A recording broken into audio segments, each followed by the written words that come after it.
আমার বেস্টি যেভাবে মানুষের উপকার করে। অফিসে ঢোকার এক্সাক্ট টাইম হইছে 8:50, 9টার আগে সবাই ঢুকে। স্যার আমার বাড়িটা অনেকটাই ভিতরে, একটু বুঝুন লাগবো তো মানুষের অসুবিধাটা।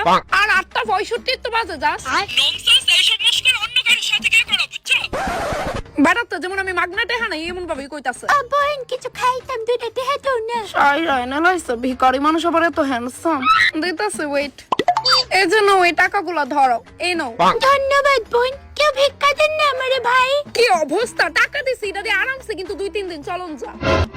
কিন্তু না, ওই যে ডায়লগ ওটা আছে না, ভিখারিরে তুমি স্বর্ণের বাড়ি দিলে অবশেষে সে ওই বাড়ি দিয়া ভিক্ষা হই চাইবো। বই নাকি স্বর্ণের বাটিটা তো, তারপরে গিয়ে ডায়লগটা দিও। আচ্ছা আমি যদি তোমার 3 বেলা খাওনের ব্যবস্থা করে দেই তইলে? তুইলে তুইলে আর কি তা ভিক্ষা কে জানি সেটা বললে জমকা। ও আচ্ছা ওয়েট, হ্যাঁ 2 মিনিট দাও আমারে। হ্যালো, ব্লা ব্লা ব্লা ব্লা ব্লা ব্লা ব্লা ব্লা ব্লা ব্লা ব্লা ব্লা ব্লা। কিছু একটা ব্যবস্থা করবো, ঠিক ওই উপরবেলা চাইছে তুইলে। কিছুক্ষণ ওয়েট করো। হ্যাঁ ম্যাডাম, আপনি ইনি ফোন করছিলেন আর ইডোইনি বিকাইটা যে আপনার লগে ইপটিজিং করছে। হ্যাঁ হ্যাঁ ইডু ইপটিজিং করছে, প্লিজ এটা আমার চোখের সামনেতে নিয়ে যান।